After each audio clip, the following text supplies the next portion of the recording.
When people think about the destruction of Rome, generally the same moments come to mind: barbarians at the gates, legions wiped out, emperors poisoned. But the truth is, empires usually don't disappear through scenes this dramatic. The real collapse begins from within. And throughout history, one of the main things that destroys empires from the inside is always the same value: money. Rome didn't collapse only because of invasions, not just because of bad rulers either. Rome fell because its money lost its value. For centuries, the strength of Rome's economy was built on the silver denarius. Minted around 201 BC, this coin was almost pure silver. Everyone valued it. Everyone received their wages in it. Merchants demanded it in trade. People kept their savings as denarius. This money was not just a medium of exchange. It was trust in Rome, turned into metal. If Rome was strong, it meant the denarius was strong as well. As long as people trusted the empire,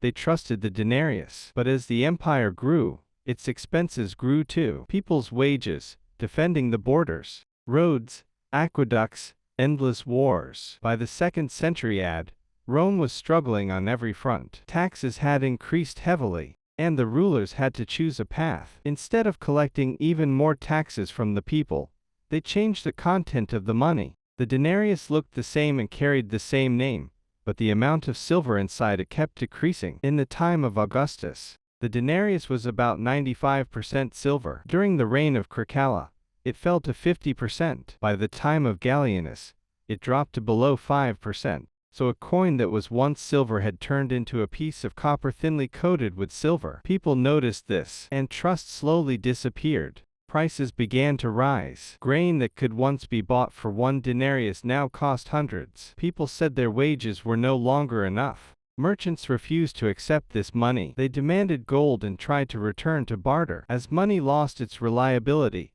the economy began to decline. The rulers, however, saw the solution as printing more money. If there's no value, let there be quantity, they said. But this only made things worse. The years between AD 235 and 284 went down in Roman history as the crisis of the 3rd century. For nearly 50 years, the empire was in terrible shape. Invasions, diseases, civil wars. Emperors rose to the throne and were killed within months. But beneath all this political chaos, there was one simple truth: the monetary system had collapsed. Taxes were demanded in worthless money. Farmers said, "We won't pay," and abandoned their land. Trade networks disappeared. The state was now desperate. At one point, Emperor Diocletian was forced to fix prices by law. In AD 301, he imposed maximum prices on thousands of goods and services. Those who disobeyed faced death. The result: total collapse. When money is worthless,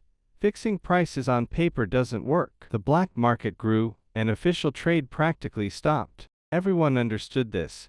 No law can fix broken money. Eventually, Rome abandoned the denarius. Constantine introduced a new currency called the solidus, based on pure gold. This coin was used for centuries in the Eastern Roman Empire, but for the Western Roman Empire, it was already too late. Money was broken. Trust was gone. Life had become unsustainable. Rome did not collapse in a single day. It slowly collapsed from the inside. So what does all of this tell us today? This: if you break the money, you break the system. Rome thought, no one will notice. Modern states think the same way. By printing money, manipulating interest rates, eroding debt through inflation. But the result never changes. The people always pay the price. History has shown us this again and again. In Weimar Germany, people carried their wages home in wheelbarrows. In Zimbabwe, prices doubled every day. Money became worthless. And this is not just the story of underdeveloped countries. In 1971,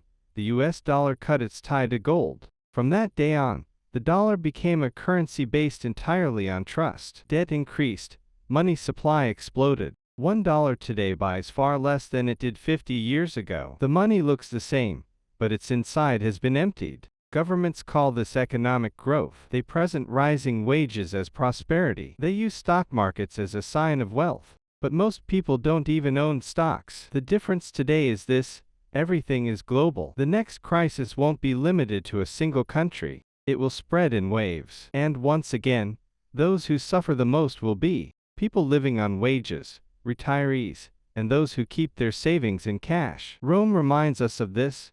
When money melts, society collapses. Contracts stop working. Trade comes to a halt. The state loses legitimacy. Barbarians may stand at the gates, but the real destruction has already begun inside. History doesn't repeat itself exactly, but if you don't understand it, it will catch you again. Rome's story is not just the past, it is a warning.